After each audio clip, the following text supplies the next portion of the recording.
நம்ம சேனலை இது வரைக்கும் சப்ஸ்கிரைப் பண்ணலையா? வீடியோவுக்கு கீழே தெரிய ரெட் கலர் சிம்பிள் அழுத்தி சேனலை சப்ஸ்கிரைப் பண்ணிக்கோங்க. நாங்கள் போடுற வீடியோ உங்களுக்கு முதல்ல வர்றதுக்காக பக்கத்தில் தெரிகிற பெல் சிம்பிளையும் அழுத்திக்கோங்க. வணக்கம். ஆன்மீக களஞ்சியம் சேனலில் இன்னைக்கு நாம் பார்க்குறது ஆருத்ரா தரிசனம் என்றால் என்ன? தமிழ் மொழியில் திருவாதிரை என்று கூறப்படும் நட்சத்திரத்திற்கு வடமொழியில் ஆர்த்ரா என்று பெயர். இதுவே ஆருத்ரா எனப்படுகிறது. மார்கழி மாத திருவாதிரை நட்சத்திர நாளில் எல்லா சிவாலயங்களிலும் ஆருத்ரா தரிசனம் சிறப்பாக நடைபெற்று கொண்டிருக்கும். பிறப்பே எடுக்காத சிவபெருமானுக்கு பிறந்த நட்சத்திரம் திருவாதிரை என்கிறார்களே, ஏன்? பிறவா யாக்கை பெற்றான் பெரியோன் என்று சங்க இலக்கியமான சிலப்பதிகாரம் சிவபெருமானை குறிக்கிறது. சிவபெருமான் நட்சத்திரம் திருவாதிரை ஆனது பற்றி ஒரு புராண செய்தி உள்ளது. சேந்தனார் வீட்டுக்கு கலியுண்ண நடராஜ பெருமான் வந்த அந்த தினம் ஒரு மார்கழி மாத திருவாதிரை நாள். இதை உணர்த்தும் வகையில்தான் இன்றும் ஆதிரை நாளில் தில்லை நடராஜ பெருமானுக்கு களி படைக்கப்படுகிறது. இதனால் சிவபெருமானின் நட்சத்திரம் திருவாதிரை ஆனது.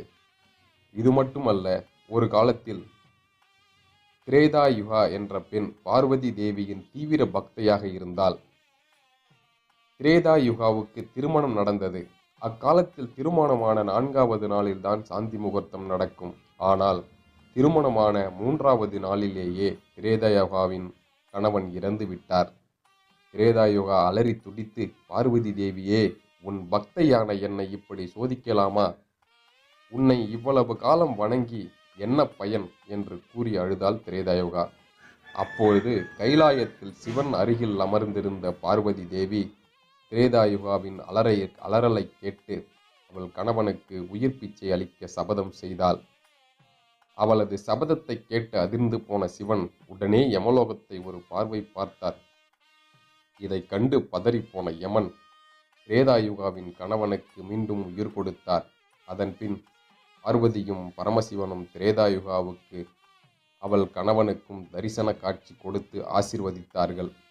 இந்த நிகழ்ச்சி நடந்தது ஒரு மார்கழி மாத திருவாதிரை நட்சத்திர நாளில். இந்த தரிசனத்திற்கு ஆருத்ரா தரிசனம் என்ற பெயர் ஏற்பட்டது.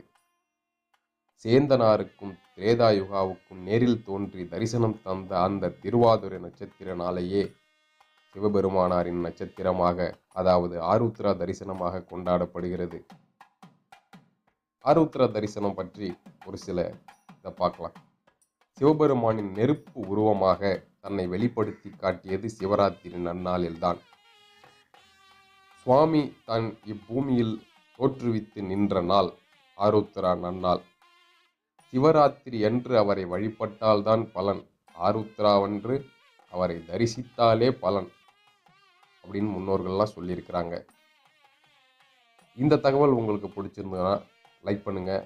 ரொம்ப பிடிச்சிருந்ததுன்னா உங்கள் ஃப்ரெண்ட்ஸ் எல்லாத்துக்கும் ஷேர் பண்ணுங்கள். உங்களோட மேலான கருத்துக்களை கீழே பதிவிடுங்க. நன்றி.